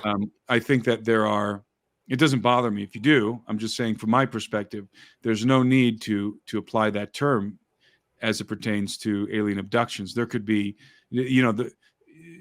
I always make this analogy. It's we for some reason, Christians feel like they are constrained to, that they are limited, let's say. No, that's not even the right word. Constrained is the better word. That they are constrained within these very tight parameters when trying to describe things that are going on around them in the world. And within these tight parameters are only a handful of terms. You have angel. Fallen angel is not a biblical term, but you have angel, you have sons of God, you have the devil and his angels. So you would have apostate, faithful sons of God, and apostate sons of God. You have human beings, you have demons, right? So it's like it's like trying to paint. It's trying to paint an elaborate picture with three markers, with three colors, with only three colors, and it's a clumsy analogy, but I think it conveys my point. We are not actually constrained to just a handful of terms to describe everything that's happening in the universe or characters. There are certainly many things going on that we know nothing about, and we're not told anything about. There could be a whole constellation of characters out there, beings, species that we know nothing about. Just because we're not informed of these things does not mean that they don't exist. Sure. And so I would caution people from taking those few terms that we have and blanketly applying them to everything that's happening, because we're going to lose resolution doing that. And I'm interested in a high resolution analysis based on facts. Now, I'm not saying that the Nephilim hypothesis of alien abduction is completely invalid or invalid. I would say that it's unnecessary and seems to me an attempt to describe the phenomenon in biblical terms. Now, there's biblical concepts, and then there's biblical terms, right? And you can describe everything with biblical concepts, but you can't describe everything with biblical terms. Correct. And that is obviously apparent, when you start to think about, many things that we know now that we didn't know back in the Iron Age. Yep. Well, and this would be a great place for us to stop for the night. And I think it's why I really appreciate inside your book that you do a very dutiful job to vet the Book of Enoch right away in its historical significance, but also the linguistic ability that it gives us because of its precise Greek writing. And so to say, folks, all of what we're talking about tonight, you're not to take any of this as the God's honest truth. I encourage you to do like the Bereans in Acts 17:11 and examine the scriptures daily to see if what you're being told is indeed so. I think Timothy and myself have been pretty good to at least make mention of things that are speculative from us, things that we have a hunch on. But again, take this all with a dose of scrutiny and get into the word, get into some of the Apocrypha, get into some of the extra biblical texts and hunt the stuff down for yourself. You will be enriched for your toil. As God says, there is reward in all toil. Once again, hop on over to Tim's site, get on over there and take a look. There is a lot of awesome stuff to be seen over there. Definitely grab up his book, Birthright. It is, just going off of what I've been able to glean from the lectures, it's chock full of awesome information. And your storytelling, just from your lecture series, is very, very captivating, and thank you. It sucks you in. I really, really enjoyed it, and it's awesome seeing that you even have them in Spanish as well on there, being multilingual. You can find his book over at Amazon or on his website here. Again, it's $22.49 in paperback, or you can do the Kindle Unlimited. I believe it's where you have to pay for how many pages that you read. Just buy the hardcover or buy the paperback. I've got an audio book coming, an audio version of this book coming also. Outstanding. I'm unfortunately I'm not reading it, but fortunately somebody who's got a way better voice than me is. So I'm having it done by a friend of mine. Awesome. Who's just phenomenal, first-rate voiceover actor. So that is coming. I know a lot of you have been asking about that, and that will be out sometime this year. Very good. Well, is there anything else that you'd like to plug at this time? Please, you have the floor, sir. Just my membership platform, the Alberino Analysis members community. As I said, those films the TV series, the episodes in that TV series I was discussing earlier are available on the Alberino Analysis, in the Alberino Analysis members community for annual subscribers. If you are an annual subscriber, you will have access to those films. Those films alone are worth the price of admission.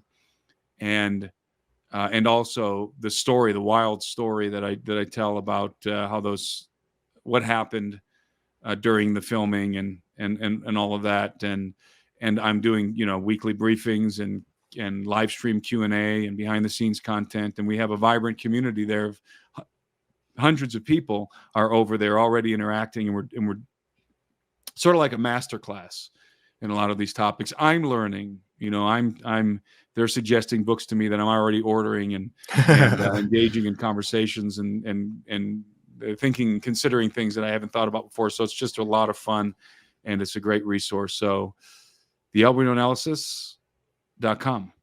Awesome. Well, thank you again, folks, for joining us tonight. This has been Tim. It's been an awesome conversation. Thank you so much for coming on. I've had a lot of fun.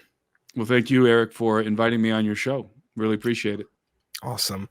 Well, everybody out there, have a great rest of your week and an even better weekend. Be prayed up, because these are uncertain times that we're living in, unless you know the end from the beginning. So be dutiful, get into the word, and armor up daily. To all you folks out there, have a wonderful evening and a good night. Thank you.